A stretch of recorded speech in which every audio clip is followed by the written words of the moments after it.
Hey, how you doing? This is Arthur Frank Dinkins coming at you again, aka Mr. D. I was doing some studies and this word stuck out to me a long time ago. And you really don't hear people using this particular word, but they have other words that's the definition for this word. So I'm just going to get into it, and I pray that I decrease and that the Lord increase within me, and that those who have ears will hear. I try to put things out there that would wake you up, so to speak, that would make you aware of the falsities about yourself. I believe this is what God has given me. And whenever he's working with us, he works on self first. But the thing is, we have to be honest with ourselves and our ways. And we can't justify those things at all, not even a little bit. So this word came out, and it's called froward. Froward, froward. It means habitually disposed to disobedience. You have a habit, which means you do this over and over and over again to the point where you are simply a wrong individual. But God, he can straighten you out. Isaiah 45:2 says, I will go before you and make the crooked places straight.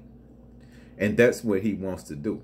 God wants to go inside of us and just start rebuilding and reshaping and remolding us to move us from those ways that's like this. And he wants that way to be straight. Froward also means crooked, to go wrong, backslide, twisted, distorted. So all you got to do is look at your ways, and it's going to come out further in this. So I'm just going to go straight through it. It says, a froward heart shall depart from me. I will not know a wicked person. Being froward is an abomination to the Lord. That's a hard word to say. Maybe it's just my heavy tongue. But Proverbs 4:24, put away from thee a froward mouth, and perverse lips put far from thee. God is not a God of filthiness. It's kind of, I heard the analogy, who was I listening to? I think it was Bishop Jakes, about the sheeps and the pigs. You know what I'm saying? Pigs are used to slop. They filthy, dirty, nasty animals. But you put a sheep in the same place with pigs, and sheep would go crazy because they like to be clean. And they will cry out like crazy. And I was like, wow, it makes sense. So it's like us. We are sheep in the Lord's flock. You know what I mean? So when things go wrong with us, and when we're bad, we're doing wrong, we get caught up, one of the first things we do is cry out to him, because we want him to bring us up out of that badness. The sad part is once he brings us out, we do okay for a minute, but then we go right back to it. Now, I know we live in a world today of I can do and say what I want, when I want, how I want, wherever I want. But I ask you, step back, turn around, and see the damage, the chaos, the mess you've caused because of your ways. When things only benefit you, others get hurt. Some can paint a picture so beautifully with their words, and it sounds like the sweetest music to your ears, and it plays in and with your mind. And that person who's before you, who's speaking, he recognizes it and goes in for the kill. You see, this person is false, and there got to beware of false prophets. But this person is false, and they seek your glory for themselves. This is also frowardness. It's wrong, it's perverse, it's evil. This is why we must be vigilant, sober, and always watchful, because the enemy is out there seeking those whom he can devour. If you were to simply be quiet and just listen to that still small voice within you, it's really loud, and it's crying to you before you even enter into the place that you're going. It tries to stop you from going into the places are wrong. It's like when you're riding in your car. I don't know if you've ever experienced this, or you're going to hang out with some people. Hey, come on. And you really don't want to go in the beginning, but you're like, fine, I'll go. But you hear that voice saying, no, you shouldn't do this, or you should turn this way, or don't talk to this person. And for whatever reason, we do it anyway. And now we find ourselves caught up. But see, wisdom is at the top of high places by the way in the places of the way that you go, crying out to you, saying, stop, halt, don't go, turn. That's wisdom for you. It meets you at the gate, and it's telling you not to enter. And like I said, that's wisdom talking to you, but you close your ears to it. Why is it that we will fall for wrong and do anything for wrong, but ignore that which is right? It's cursing, lying, cheating, stealing, hurting. Is it that much fun to you? Is killing that good to you? King Solomon said, vanities, vanities, vanities. All is vanity, and it vexes the spirit. Vanity meaning empty, useless, worthless, no value. It's a waste of time and energy. Frowardness is real, and it's also deceptive.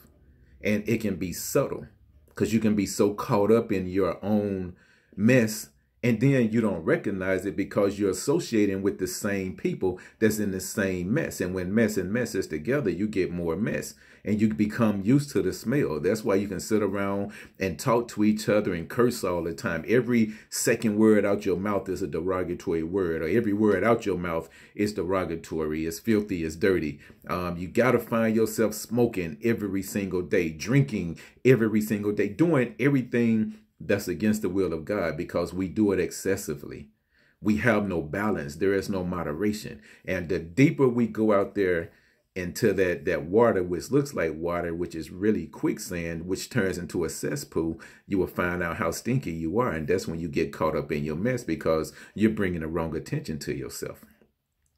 The best way to see your wrongs, your crookedness, which is what I was just saying, is to stand back. Watch those whom you associate with. Furthermore, watch your kids because, see, they have ringside seat to you. My pastor says this all the time. Your kids have ringside seats to you. When they're acting out and doing things or saying things they shouldn't do, rather than wanting to get in their behind first, is you got to correct them, but ask yourself where they really getting this from. And you got to be honest because they hear you when you're on the phone. They hear you when you think they're not paying attention, and then they put you back in your face. I believe that's God's way of saying, see, what you're doing is wrong. Now it's getting down in your kids, and now they becoming this crooked person. The fear of the Lord is to hate evil, pride and arrogancy, and the evil way. The froward mouth he hates, and you must hate it also, if you are a believer. It has taken time for you, me, all of us to become the wrongs, the crookedness that we are. But God is a patient God. He's the potter and we're the clay. See, the world gave you a blueprint of things that you can have, but it's temporal, it's temporary. But God's blueprint is eternal. See, you get to choose. The world offers selfishness and vainglory. God offers selflessness for his glory. It's not about you. You got to remember that it's not about you.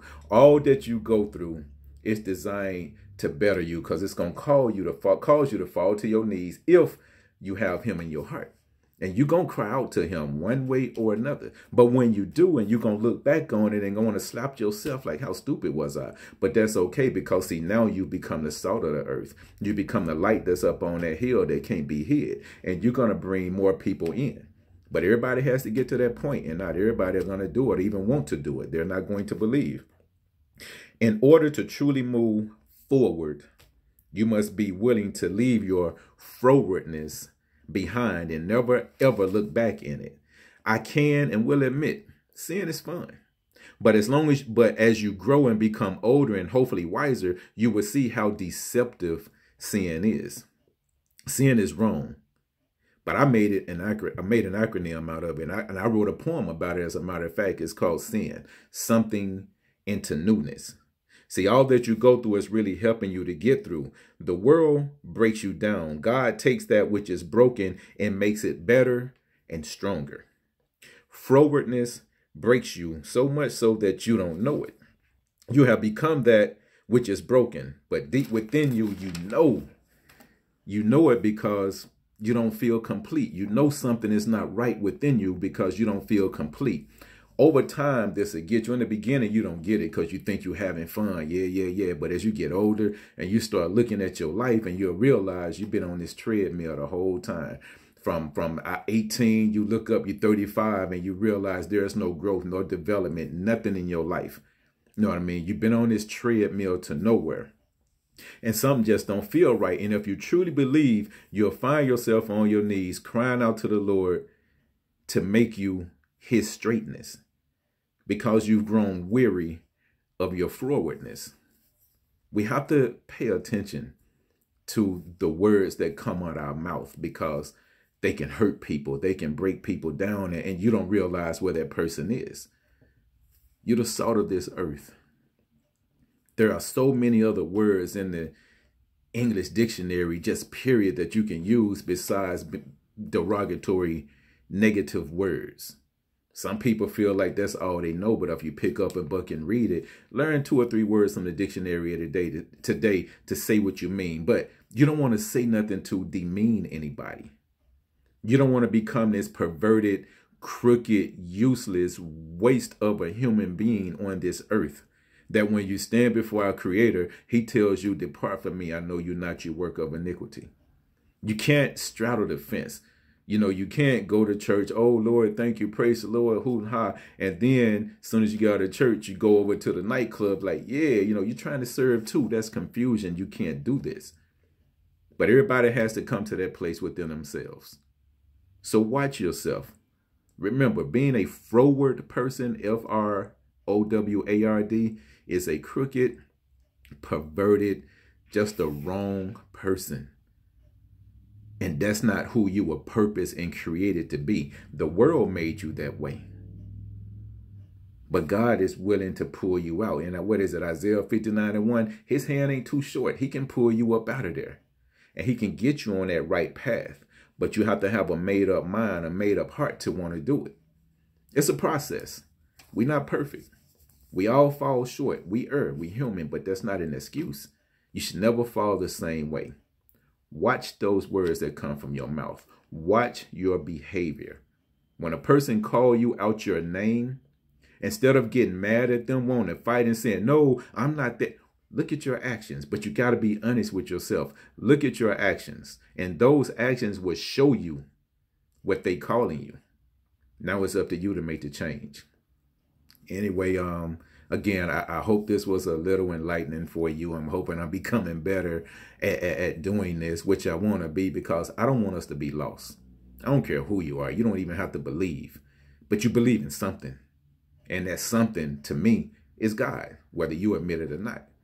His righteousness is beautiful. And if we all just give in to it, it would be such a beautiful place. It's not about money and cars and homes and the women dressing half naked, the guys using their cars and money to bait the women in. That's foolishness, and it's selfishness, and it's ignorance, and it's wrong. Plain and simple. But you lost because of what you're getting, which is really nothing. Remember, vanity. Solomon was the richest man ever, and he had it all and still wasn't satisfied. Be careful, be vigilant, be sober, and remember, as I always say, oneness is key. Hey, y'all, take care. Be good and stay up.